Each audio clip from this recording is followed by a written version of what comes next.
할렐루야. 담임 목사님께서는 지금 이 시간에 드림 공동체에서 또한 청년들에게 말씀을 전하시고 계십니다. 참석 가운데에 우리 참석한 모든 청년들 은혜 받을 수 있도록 항상 기도해 주시고, 하나님의 말씀이 선포되어지는 곳에서 하나님의 놀라운 일들이 나타날 수 있도록 항상 기도해 주는 성도님들이 될 수 있도록 인도하도록 항상 기도해 주시길 간절히 원합니다. 오늘은 잠시 또한 계속 새일의 특별 새벽 기도회 말씀을 가지고 같이 우리 말씀을 전하고자 합니다.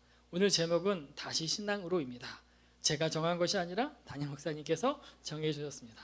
그래서 그 틀 안에서 잠시 생각해 보려고 합니다. 오늘 이번 주에 제가 본 영상 중에서 좀 마음이 좀 아픈 것들이 좀 있었고, 하나는 저의 신앙에 있어서 도전을 주는 영상이 있었습니다. 첫 번째 그 영상은 무엇이냐면, 요즘에 넷플릭스에서 가장 이슈가 되는 나는 신이다 라는 그것들이 있더라고요. 물론 저는 넷플릭스를 보지는 않습니다. 그러나 거기에 나와 있는 한 토막 한 토막 유튜브에 올라온 영상을 보면 마음이 너무 아파요. 왜 그럴까요? 동일한 믿음이 있다고 하잖아요. 동일한 하나님을 섬긴다고 하지만 그들이 섬기는 그 하나님, 그 대상이 틀린 것을 우리는 알 때에 참 마음이 아프더라고요. 우리가 왜 그렇게 됐을까? 왜 그들이 그 이단 가운데 헛된 신 앞에 그렇게 쉽게 무너질까라는 그 고민을 하게 될 때에 마음이 참 많이 찢어지는 것들을 또한 경험했습니다. 우리 성도님들은 어떻습니까? 볼 때마다 어때요? 진짜 신이구나 라고 그렇게 받아들이십니까? 참 사람이 똑똑한 것 같지만 한순간에 팍 돌아가는 것 같아요. 그렇죠? 잘못된 생각이나 사상에 잡히면 우리의 영혼은 그렇게 쉽게 누구에게, 마귀에게 사로잡힐 수 있다는 거죠. 근데 이런 것들은 말세 때에 하나님이 미리 경고해 주신 말씀이기도 합니다. 마지막 때에 배교자들이 나타난다고 하잖아요. 신앙생활 잘하는 사람들조차도 한순간에 신앙을 내려놓는 그 일들이 말세에 일어나는 현상이라고 말씀합니다. 그래서 우리는 그런 것들을 보면서 마음을 아파야 되고, 또한 우리는 그런 영상을 통해서도 우리가 저들처럼 미혹되지 않아서 다행이다가 아니라 그들의 영혼에 대한 그 안타까운 그 마음이 우리 안에 있기 원합니다. 담임 목사님이 계속 새벽 예배 때 그런 얘기 하지 않았습니까?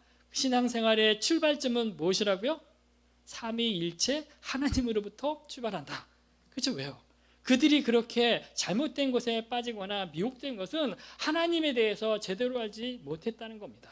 바로 알지 못하기 때문에 한순간에 그렇구나, 그렇구나. 왜요? 내 눈앞에 펼쳐지는 그 일들이 기적이잖아요. 또한 그들 앞에 펼쳐지는 그 일들이 진짜 마귀의 역사로 나타나는 거기 때문에 사람의 그 눈은 혹한다는 거예요.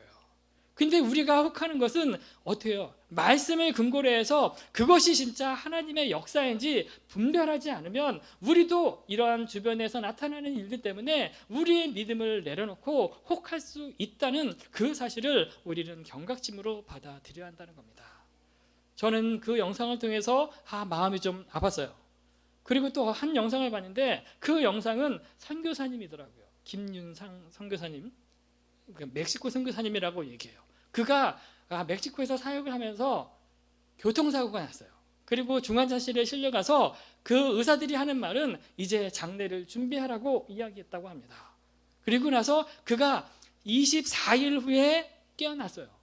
그리고 나서 24시간 동안에 펼쳐진 하나님을 보고 그 일에서 간증으로 이렇게 나와 있는 그 영상을 보게 되었습니다. 그가 24일 동안 중환자실에 있을 때 간 것이 무엇이냐면 하나님 앞에, 심판대 앞에 섰다는 거예요.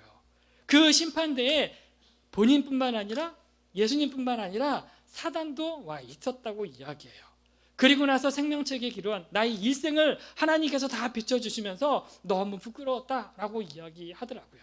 그러면서 그가 하나님 앞에 사고 당하기 그 이전에 한 일들을 보면 열심히 모태신앙으로서 열심히 교회를 지키고 말씀드리고 예배드리고 기도하고 하는 그 모든 삶을 살았다라는 거죠. 그럼에도 불구하고 그가 생명책에서 그 모든 것을 하면서 하나님이 나의 그 모든 삶 중에서 흠량한 것이 무엇인가라고 하면 그 모든 예배드리는 그런 것이 아니었다고 이야기해요. 왜 그랬을까? 그가 생각하고 말씀한 것은 다른 것이 아니라 다른 누군가에게 인정받기 위해서 예배를 드렸다는 겁니다. 다른 누군가에게 잘 보이기 위해서 그가 그 했던 것들이 자기의 마음속에서 다 이렇게 나왔다는 거예요. 혹시 이 자리에 있는 저와 여러분들도 하나님이 아닌 다른 누군가에게 인정받기 위해서 이 자리에 있다면 어쩌면 우리는 불쌍한 사람일 수 있어요. 우리는 다른 사람에게 인정받기 위해서 이 자리에 있는 것이 아니라 하나님 앞에 구원받은 하나님 앞에 하나님의 백성으로서 그분을 찬양하고 그분을 영화롭게 하기 위해서 이 자리에 온 거룩한 자라는 사실을 기억하시기 바랍니다. 그리고 그가 마지막 하나님이 인정해 주신 것이 무엇이냐라고 그가 깨달았던 것은 무엇이냐면 복음과 함께 복음을 전하는 그것을 하나님께서는 너무 귀히 여기셨다라고 이야기하고 있습니다. 그런 일들을 통해서 우리가 깨달아야 할 것은 무엇이냐면 내가 있는 삶의 현장 안에서 우리가 어떻게 살아가야 하느냐, 다른 것이 아니잖아요.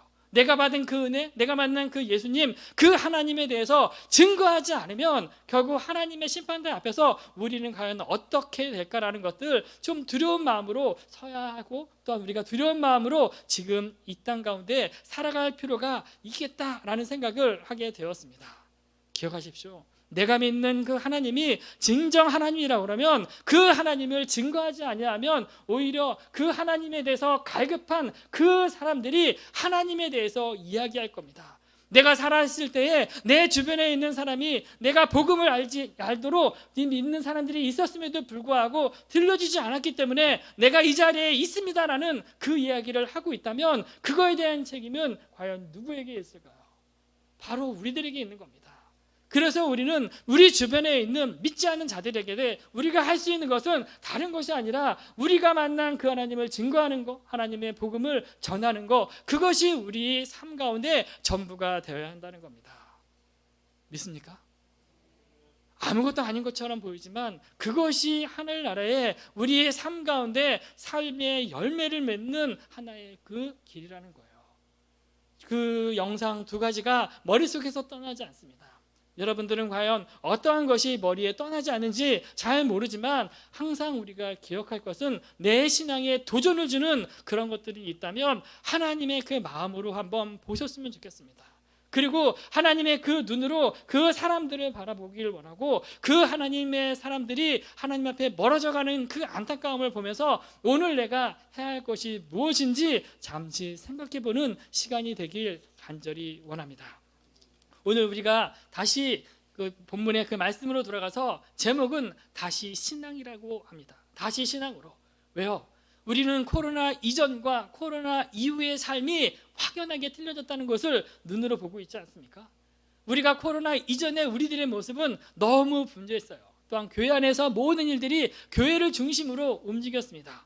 그래서 우리는 교회에서 하라는 것은 무엇이든지 힘들어도 지키려고 했고 또한 그렇게 사는 것이 또 하나님을 기쁘시게 하는 것이라 믿으면서 그렇게 지냈어요. 근데 코로나 이후에 우리는 무엇을 경험했냐면 그 전에 우리가 소중히 여겼던 그 많은 것들 우리가 지키지 않아도 우리가 그렇게 하지 않아도 내 삶 가운데 아무런 영향이 없구나라는 것들을 우리는 경험했어요. 그리고 지금 코로나가 끝날 이쯤에서 우리들이 하는 것은 우리가 다시 옛날로 돌아가자라고 이야기할 때는 뭐라고 합니까? 시대 정신에 맞지 않는다라고 이야기합니다. 지금은 영상 시대이기 때문에 영상을 통해서 우리가 예배를 드릴 수 있는데 왜 굳이 그 교회까지 가가지고 예배를 드려야 하느냐라는 그런 이야기들을 하고 있어요. 어떻습니까? 시대 정신에 막혀서 우리는 영상 앞에 우리가 TV 앞에 핸드폰 앞에서 예배를 드리는 것이 하나님을 기쁘시게 하는 건지 한번 생각해 보아야 합니다. 왜냐하면 시대 정신으로 이야기하면 우리 교회는 벌써부터 하나님으로부터 멀어졌을 겁니다. 예나 지금이나 그 신앙의 그 전통 한순간에 무너졌을 겁니다. 근데 시대 정신이 중요한 것이 아니라 우리에게서는 기준이 중요하다는 겁니다. 그 기준이 무엇이냐면 하나님이냐 아니면 세상이 이야기하는 것이냐라는 거에 대해서 우리는 판이하게 틀려진다는 거예요. 세상 사람들이 뭐라고 이야기하더라도 내 신앙을 지키는 것이라고 하면 나는 그 신앙을 지키는 일에 목숨을 걸 필요가 있는 겁니다. 그렇게 중요하게 여기는 그 주일도 이제는 성수하지 않습니다. 그리고 예전에 그 주일날 해야 할 일, 하지 말아야 할 일 우리는 그렇게 배웠음에도 불구하고 이제는 뭐예요? 이제는 그런 시대는 지나갔었다. 그냥 어떠한 상황과 여건 속에서도 이런 상황이니까 우리는 그렇게 해도 된다라고 우리 스스로에게 우리는 하나님에 대해서 이야기하는 것, 기준에서 삼는 것이 아니라 내 생각과 내 판단과 내 경험을 가지고 이야기하는 그 시대를 살아가고 있는 겁니다. 그래서 우리는 이 시대를 살아가고 있을 때에 구분하고 분별할 필요가 있는 거예요. 그 기준은 다른 것이 아니에요. 다른 사람들이 이야기하는 기준이 아니라 하나님이 기준이냐 아니냐에 따라서 우리의 신앙생활은 판이하게 틀려진다는 겁니다. 다시 신앙으로라는 것이 구호가 돼서는 안 된다는 겁니다. 다시 옛날에 믿는 우리 초대교회부터 하나님을 믿는 그 신앙이 오늘도 우리 후손들에게도 여전히 우리가 지키고 믿을 것이라고 하면 우리는 목숨을 걸고 지킬 필요가 있는 거죠. 한순간의 이런 상황 때문에 우리가 잠시 그것을 내려놓았다면 이제는 다시 그것을 그것 가운데 세우는 일들을 오늘 우리가 해야 할 책임이 우리들에게 있다는 겁니다. 저와 여러분 교회에 나왔습니다. 하나님의 전에 나왔습니다. 하나님의 전에서 들려드리는 그 말씀을 그냥 듣고 끝나는 것이 아니라 내 마음속에 내 삶 속에 곱씹어 보아야 한다는 거예요. 그리고 그것이 진짜 내 영혼을 살찌게 하는 것이라고 하면 나는 다른 사람이 누가 어떤 결정을 하든지 간에 내가 그것을 지킬 책임이 있다는 사실을 기억하는 저와 여러분이 되었으면 좋겠습니다. 저는 그 본문의 말씀을 가지고 다시 신앙이라는 그 주제를 가지고 세 가지로 잠시 이야기하려고 합니다. 왜냐하면 다시 신앙으로라고 이야기하면 우리가 어떻게 해야 할지 알고 있어요. 그것이 첫 번째 뭐냐면 예수님께 붙어있는 신앙으로 우리는 다시 돌아가야 한다는 겁니다. 그렇지 않습니까? 우리가 요즘 특별 새벽 기도회라고 얘기합니다. 21일이에요. 힘들죠? 왜요? 새벽 예배 나오기 쉽지 않잖아요. 평상시 잘 지킨 분들에게 있어서는 아무것도 아닙니다. 그래서 교회가 선포하고 21일을 이야기할 때에 내가 하나님의 자녀라고 하면 힘들어도 꾸역꾸역 나오는 것이 이거예요. 성회를 선포할 때 참석하지 않는다라고 얘기하면 백성이 아니라는 겁니다. 구약의 율법의 관점에서 보면. 그렇다면 우리가 새해의 특별 새벽 기도를 선포했을 때에 그 20일이라는 그 기간을 통해 하나님이 나에게 말씀하고자 하는 것은 무엇일까? 하는 것이 아니에요. 내 영혼을 다시 새롭게 하거나 회복하거나 다시 깨우게 하기 위해서 특별 새벽 기도회가 진행되는 겁니다. 처음 신대원에 가기 전에 교육 전도사로 임명받기 전에 가장 힘들었던 것은 무엇인지 아십니까? 새벽 나오는 거예요. 그렇죠? 힘들었습니다. 왜냐하면 그 전까지는 내가 내 삶을 또한 내 계획을 짜고 내가 이때쯤 일어나면 되겠다라고 하지만 이제는 꼬리표가 붙었잖아요. 교육 전도사라는 꼬리표. 이제는 이제 목사라는 꼬리표가 붙어가지고 빠질 수도 없어요. 빠지면 정죄당하는 느낌이에요. 근데 중요한 것은 왜 이런 것들을 통해서 우리가 다시 한번 보아야 할 것은 누구를 위해서 이것들이 있는가라는 것을 우리가 진지하게 생각해 보아야 한다는 겁니다. 나를 위해서 있는 거예요. 하나님이 나를 위해서 지금 말씀하시는 거고 하나님이 이 시간에 나에게 들려주시는 그 말씀이 있기 때문에 오늘 우리가 이 자리에 서 있는 거예요. 우리가 이 자리에 있다면 다른 것들이 아니라 다른 생각이 갇혀있는 것이 아니라 그분이 나에게 말씀하시는 그 말씀이 무엇인지 들을 필요가 있다는 거예요. 그래서 힘들어도 이 자리에 나오는 거고 우리가 이 자리에 나왔을 때에 주님이 주시는 그 말씀이 저 사람에게가 아니라 오늘 나에게 주시는 그 말씀이라고 내가 확신한다면 그 말씀을 붙잡고 나아가는 것이 그리스도인이라는 거죠. 처음부터 쉽지 않았습니다. 왜요? 나에게 익숙한 환경이 아니잖아요. 근데 신앙의 사람들을 보면 익숙한 상황에 거했다는 사람들이 없는 것 같아요.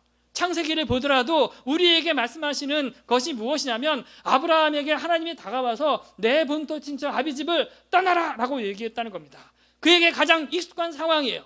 내가 이곳 가운데 있으면 영원히 안전을 보장할 수 있는 거고 그곳 가운데 나는 어떤 직업이나 가문의 그 무상을 숭배하는 그런 일들을 해서 먹고 사는 일에 반 차이가 없이 이 자리에 있으면 그냥 한평생 편안하게 살고 자손들에게 물려줄 수 있는 그런 상황이었다는 거죠. 근데 한순간에 하나님이 나타나셔서 그에게 하신 말씀은 다른 것이 아니잖아요. 내 본토 친척 아비집을 떠나라. 쉬웠습니까? 어려운 겁니다. 성경은 단지 몇 줄에 불과하기 때문에 우리는 그 사람 참 쉽게 결정했을 것이다 라고 얘기하지만 결코 쉬운 일이 아니에요. 아브라함이 믿음이 좋은 것도 아니잖아요. 우리와 똑같은 사람이잖아요. 그렇다면 우리가 생각하는 거나 그가 생각하는 거나 별반 차이가 없는 겁니다. 그럼에도 불구하고 그가 결정한 것은 본토 친정 아비 집을 떠났다는 거예요. 그렇죠? 근데 그것이 아브라함에게만 있었습니까? 아니에요. 요셉이라는 그 사람에게도 그에게 익숙한 그 부모님과 같이 살았던 그 곳을 떠날 수밖에 없는 상황에 처해 있다는 거예요. 그게 바로 무슨 상황입니까? 에서와의 그런 일들 통해서 에서의 마음에 이제는 누구를 죽이려고 합니까? 야곱을 죽이려 하는 그 마음이 있었잖아요. 그러니까 이삭은 그 야곱을 살리기 위해서 외삼촌이 살고 있는 하란 땅으로 가라는 겁니다. 왜요? 그것이 요셉을 살리는 그 길이기 때문에. 그 곳 가운데 거한 그 야곱의 그 삶이 쉬웠겠습니까? 아니에요. 그 안에서 몇십 년을 살잖아요. 사랑하는 부모님들과 떠난다는 것이 쉬운 일은 아니었지만 결국 뭐예요? 그가 살 수 있는 그것밖에 없기 때문에 그곳 가운데 보냈다는 거 우리는 알고 있을 겁니다. 또 아는 한 사람이 또 있어요. 요셉이라는 사람도 마찬가지지 않습니까? 그가 꾼 그 꿈 하나 때문에 결국 그가 어떻게 돼요? 구덩이에 빠지잖아요. 그렇죠? 그리고 구덩이에만 빠집니까? 이제는 애굽의 감옥 가운데 갇히네요. 이런 일들을 경험하잖아요. 한순간이었습니다. 그럼에도 불구하고 그가 처해 있는 그 상황 속에서도 그는 여전히 하나님을 바라보는 그 믿음들은 그들은 계속 가지고 있었다는 거예요. 바울이라는 그 사람은 어떻습니까? 신앙과 그 전통, 내가 믿는 그 유대교, 그거를 지키기 위해 몸 바친 사람이 바로 그거 아니겠습니까? 그래서 하나님의 백성임에도 불구하고 그리스도를 믿는 사람이라면 내가 먼 곳에 있어서 잡아서 어떻게 해요? 다시 거기에 끌고 와 하나님 앞에 죽이려고 하는 그 마음까지 가지고 있었던 사람이 바로 바울이었습니다. 그렇죠? 한순간이에요. 그렇죠? 한순간이지만 그것이 하나님의 말씀이 떨어지는 그 순간 내가 그 말씀을 들으면, 내가 그것을 붙잡으면 어떻게 된다는 거예요? 나의 삶은 그 다음부터 서서히 바뀐다는 거예요. 그래서 우리는 그들이 처해 있는 그 일들을 통해서 하나님의 말씀하실 때에 새로운 상황이나 환경이 펼쳐진다라고 한다면 우리가 깨달을 것은 하나님이 나를 향한 어떤 계획이 있구나라는 것을 믿어야 됩니다. 믿음의 눈으로 바라봐야 한다는 겁니다. 왜냐하면 믿음의 눈으로 바라보지 않으면 어떻게 해요? 나 이제 감옥에 갇혀있기 때문에 난 여기서 내 인생 끝이구나 라고 자포자기 할 수 있다는 거예요. 근데 어떻게 됐습니까? 믿음의 눈으로 바라보고 하나님의 그 놀라운 그 계획이 있었기 때문에 그들은 그 믿음을, 그 신앙을 끝까지 붙잡고 있었다는 거잖아요. 이런 상황과 환경을 통해서 이 모든 것들을 우리가 믿음의 눈으로 보면 하나님의 계획이 그 안에 있었구나라는 사실이죠. 아브라함과 그 요셉의 그 삶을 통해서 믿음의 가문이 흘러가는 것들을 보고 그의 후손들 속에서 누가 나타나냐면 메시아 그리스도가 태어나게끔 하는 것이 바로 하나님의 계획이었잖아요. 요셉의 그 한 사람 가뭄 때문에 애굽으로 잠시 피한 것이 430년이죠. 그 안에 있었지만 다시 하나님의 백성들을 살리기 위해서 그런 상황과 환경을 하나님께서 허락하셨구나라고 우리는 받아들여야 한다는 겁니다. 바울이라는 그 사람은 어떻게 돼요? 서신서를 기록하게 하게끔 하기 위해서 하나님이 그를 부르셨다는 겁니다. 왜요? 하나님의 그 말씀, 하나님이 누구신지, 예수님이 누구신지, 성도가 어떻게 살아야 하는지 그가 어떻게 해요? 그 말씀을 잘 정리한 그 일들을 감당하기 위해서 그를 어떻게 해요? 다메섹으로 가는 도상 가운데 하나님이 한순간에 확 돌려보냈다는 그 사실을 우리는 보아야 한다는 겁니다. 그렇다면 우리의 인생 가운데서도 한순간 우리의 상황과 환경이 급변하거나 바뀌는 그 순간이 있을 거예요. 그럴 때 그것들을 통해서 하나님이 나를 저주하기 위해서, 하나님을 징계하기 위해서 이것을 허락했구나라는 그것이 아니라 하나님이 나를 향한 놀라운 계획이 있구나, 이것을 발견할 필요가 있는 겁니다. 붙어 있어야 한다는 거예요. 그분 앞에 예수 그리스도에 붙어 있어야 하나님의 말씀의 눈으로 바라보아야 우리는 그 사실을 깨닫는다는 거 믿는 저와 여러분이 되었으면 좋겠습니다. 베드로 어떻습니까? 그가 예수 그리스도 앞에 나중에 붙어 있었기 때문에 그의 신앙 고백이 우리 어떻게 고백이 되는 겁니다. 저는 그리스도시요 살아계신 하나님의 아들입니다라는 그 고백이 나올 수 있는 거예요. 붙어 있을 때, 떨어지면, 한순간에 떨어지면 예수님의 사역을 어떻게 돼요? 막는 도구가 될 수도 있어요. 그리고 또 어떻습니까? 나다니엘이라는 그 사람은 당신은 하나님의 아들 이스라엘의 임금이다라는 그 고백을 하고 있다는 겁니다. 누구에게요? 예수 그리스도에게. 붙어있는 신앙이 아니고서는 하나님을 향한 이런 고백이 나올 수 없다는 거 아니겠습니까? 또한 우리가 알고 있는 의심 많은 그 도마를 보면 뭐라고 얘기하냐면, 그가 예수님이 나타났을 때에 어떻게 얘기하냐면 나의 주님이시요 나의 하나님이라고 고백한다는 겁니다. 이런 고백이 결국 우리들의 삶 가운데 있어야 우리는 거기서부터 우리의 신앙을 다시 세울 수 있는 첫 출발점이 된다는 그 사실을 믿는 저와 여러분이 되었으면 좋겠습니다. 그러나 우리가 싫어하는 한 사람이 이런 얘기도 하더라고요. 누구냐면 끝까지 예수님을 믿지 않았던 빌라도가 뭐라고 이야기하냐면 예수님을 향해 유대인의 왕이요. 맞죠? 성경에 나와 있습니다. 근데 그 앞에 어떤 단어가 있냐면 자칭 유대인의 왕이요. 대제사장들이나 그들이 유대인의 왕이라고 얘기할 때 그것이 편만에 쓰여 있는 것이 싫어해서 강하게 얘기해서 했던 것이 자칭 유대인의 왕.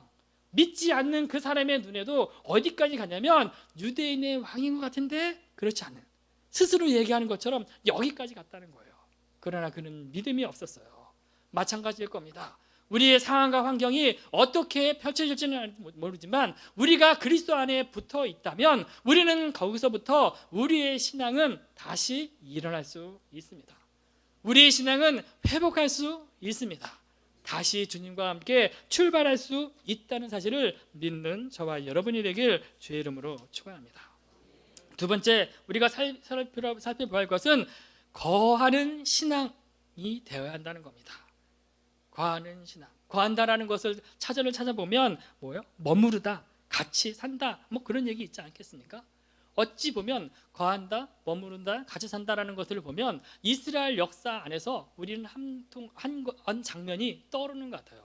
이스라엘이 이제 출애굽한 이후에 가나안 땅에 가기 위해서 그들은 어디를 통과해야 하냐면 사막을, 광야를 통과할 수밖에 없었어요. 그 안에 갔을 때 그들이 출애굽한 이후에 가는 곳곳마다 여기는 내 땅이야 해가지고 집을 지었습니까? 하나님이 우리에게 허락하신 땅이기 때문에 나는 여기서 지금부터 많은 큰 집을 우리는 지을 거야, 그렇게 했습니까? 아니에요. 그들이 거하는 것은 장막이라고 얘기합니다. 장막, 이동할 수 있는 거리예요. 그 장막을 잠깐 허락했던 것은 무엇이냐면 결국 그 가나안 땅을 정복하지 않으면 너희들은 정복할 때까지 그 장막 안에 거할 수밖에 없다는 거예요.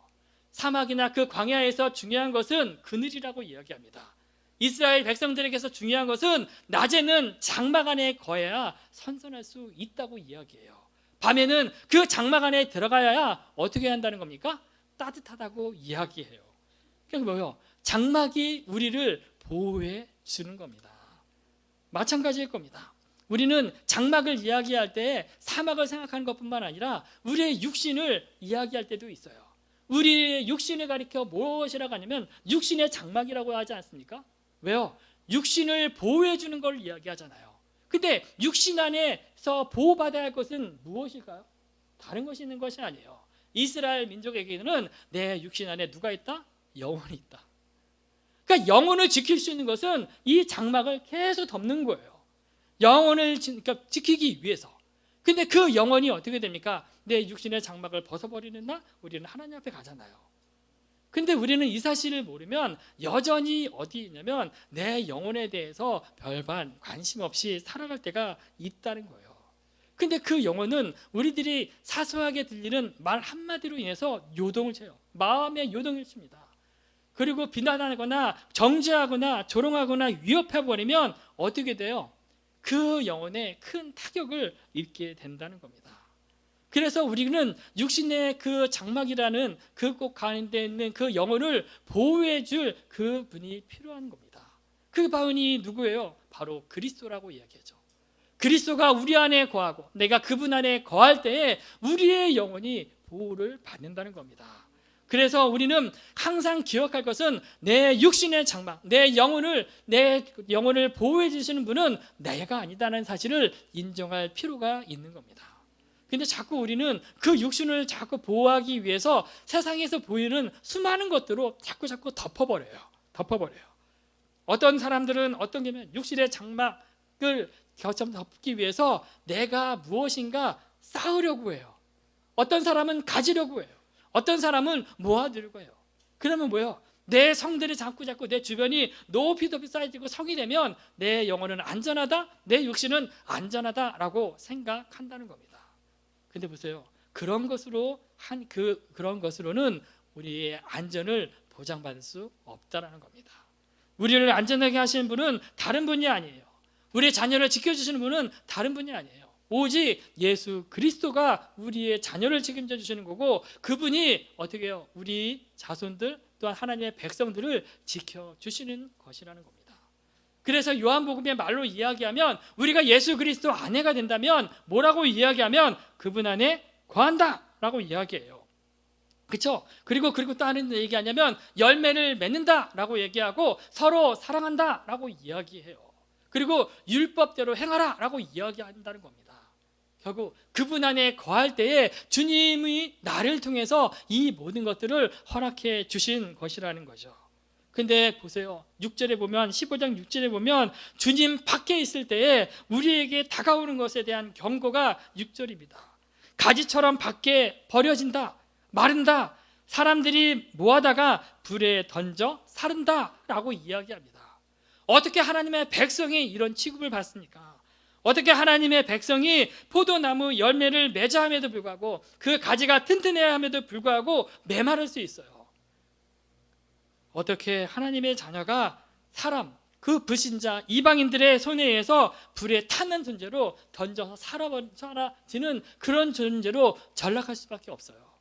다른 것이 있는 것이 아닙니다. 내가 그분 안에 거하고 그분이 내 안에 거하지 아니하면 우리는 그렇게 될 수밖에 없다는 거예요.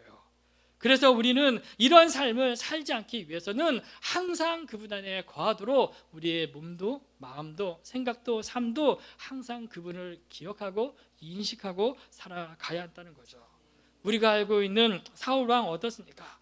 브레셋과의 그런 싸움을 앞두고 있는 상황 속에 사무엘이 더디게 오른 그것 때문에 넘지 말아야 할 그 선을 넘었어요. 다르게 이야기하면 하나님의 말씀 받게 됐다는 거예요. 결국 뭐예요? 그가 선택한 것은 결국 이스라엘의 초대왕, 그의 가문은 그로부터 끝이에요. 끝. 왕으로서의 모든 것들은 끝난다는 거 아니겠습니까? 가룟 유다 어떻습니까? 넘지 말아야 할 그 선을 넘었기 때문에 예수 그리스도를 팔아버리잖아요. 어찌 보면 우리도 예수 그리스도 안에 있으면서도 밖으로 떨어질 수 있다는 그 위험성을 가지고 살아갈 필요가 있다는 겁니다. 깨어있지 않는다면, 우리가 지금 하나님 앞에 거하지 않는다 그러면 눈앞에 펼쳐 있는 육신의 장막, 그 다음에 육신의 정욕, 안목의 정욕, 이생의 정욕 때문에 어떻게 돼요? 우리가 선택하는 것은 하나님과 상관없는 것들을 선택할 수도 있다는 그 사실을 알고 있어야 한다는 겁니다. 이 자리에 있는 저와 여러분, 다른 것이 아니라 어떠한 상황과 여건 속에서도 우리가 이 땅 가운데 살아가는 그 삶의 현장 안에서도 그분을 붙잡고 그분 안에 거하고 살아가는 저와 여러분이 되길 주의 이름으로 축원합니다. 마지막으로 하나 더 보면, 우리가 회복해야 할 것은 우리는 세움받은 자라는 사실을 기억해야 한다는 겁니다. 우리가 혹시 뷔페집에 가본 적이 있나요? 저만 갔다 오셨죠? 우리가 뷔페집에 가면 뭐 해야 됩니까? 네? 네, 정답은 저만 알고 있습니다. 그렇죠? 우리가 뷔페집에 가면 거기 온 사람이 누구냐? 이쁜 사람이 있느냐? 잘생긴 사람이 있구나. 이 사람에게 그 사람들을 보기 위해서 뷔페집에 가요? 아닐 겁니다. 우리가 뷔페집에 그렇죠. 그런 사람도 있을 겁니다. 근데 그런 사람들을 만나기 위해서 가는 것이 아니에요. 우리가 뷔페집에 가는 것은 그곳 가운데 있는 다양한 음식을 맛보기 위해서 가는 겁니다. 그렇죠? 맛을 봐야 돼요. 우리가 사람 보러 간다 그러면 뷔페집 가지 않고 사람이 많이 모이는 곳에 가면 볼 수 있는 거예요. 근데 우리는 어때요? 맛보러 가는 그 자리에 어때요? 사람 보러 갑니다. 그렇죠? 저만 그렇죠? 근데 어찌 보면 별거 아닌 것 같지만 우리들을 보면 똑같아요. 하나님은 우리를 이 땅 가운데 모든 것들을 허락하셨잖아요. 근데 우리는 뭐예요? 이 땅 안에서 우리는 지금 무엇을 찾아 헤매고 있습니까? 뭐 하나 찾고 있어요?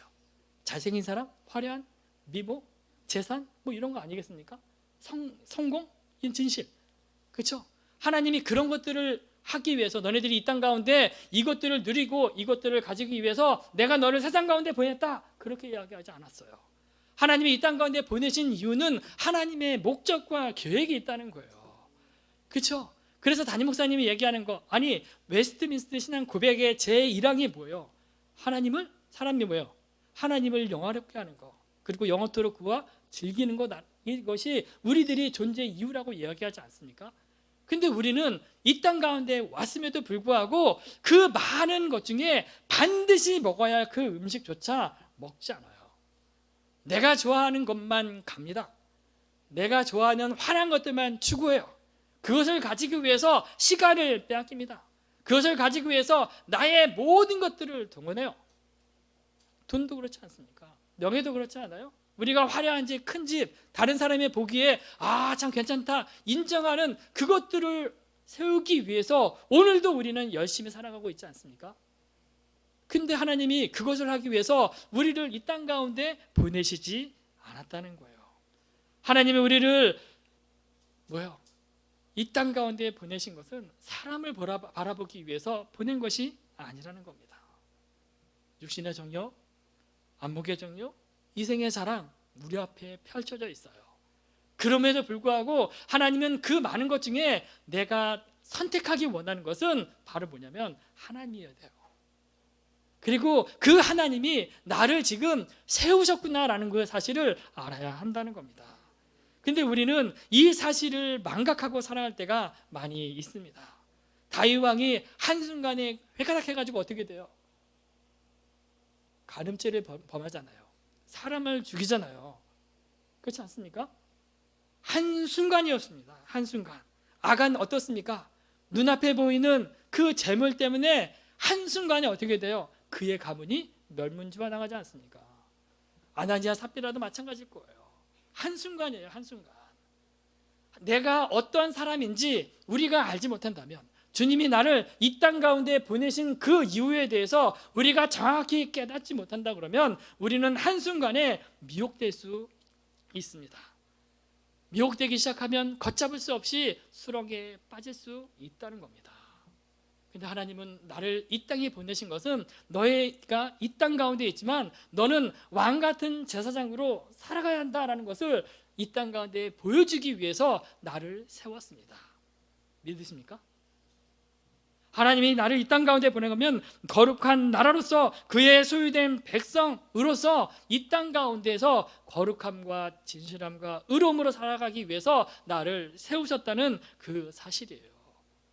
우리가 이것을 망각하고 살아간다면 우리는 여전히 내 눈앞에 펼쳐져 있는 것들을 향해서 하나님이 나를 이 땅 가운데 있는 보낸 그 이유 인정하지 못, 그러니까 이것을 깨닫지 못한 채 그냥 보는 대로, 느끼는 대로, 내가 원하는 대로 그 일들을 하면서 우리의 인생을 허비할 수도 있다는 사실을 알아야 한다는 거죠. 저는 이 자리에 있는 저와 여러분이 하나님의 거룩한 제사장이라는 사실을 잊지 않기 원합니다. 거룩한 나라뿐만 아니라 그의 소유된 백성이 되었다는 것. 이제는 하나님이 나를 이곳 가운데 세운 이 세상 가운데 나를 보내신 것은 다른 것이 아니라 그의 거룩한 그 빛에 참여하기 위해서, 또한 주님의 나라 확장을 위해서 우리를 이 세상 가운데 보내셨다는 그 사실을 믿는 저와 여러분이 되길 간절히 원합니다. 말씀을 정리합니다. 다시 신앙으로 돌아가야 합니다. 예전에 가졌던 그 하나님에 대한 그 열심, 그 열정 다시 회복해야 합니다. 우리의 인생 한순간이에요. 그리고 앞으로 이 자리에 있는 분은 50년 후에는 이 땅에 남아있는 사람은 거의 없을 거예요.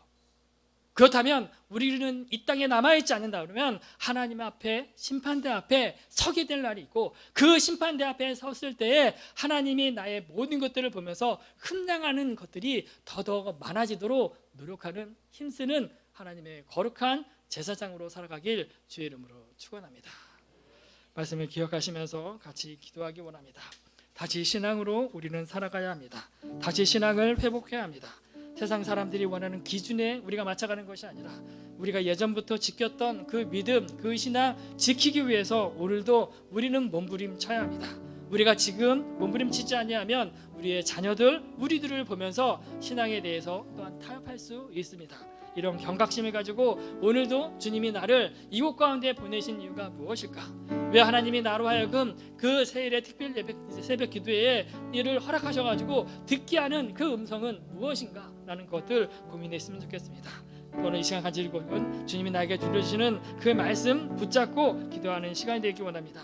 나라와 민족을 위해서, 또한 교회와 가정을 위해서도, 또한 질병 중에 있는 성도님들을, 또한 연약한 성도님들을 위해서 같이 기도해 주시고, 앞으로 다음 주까지 진행되는 세일의 특별 새벽 기도회, 그 다음에 내일까지 진행하는 드림 공동체를 위해 드림 공동체 수련회를 위해서도 같이 기도해 주셨으면 좋겠습니다. 주여 3번 부르신 후에 간절히 기도한 후에 승리의 발걸음 되겠습니다. 주여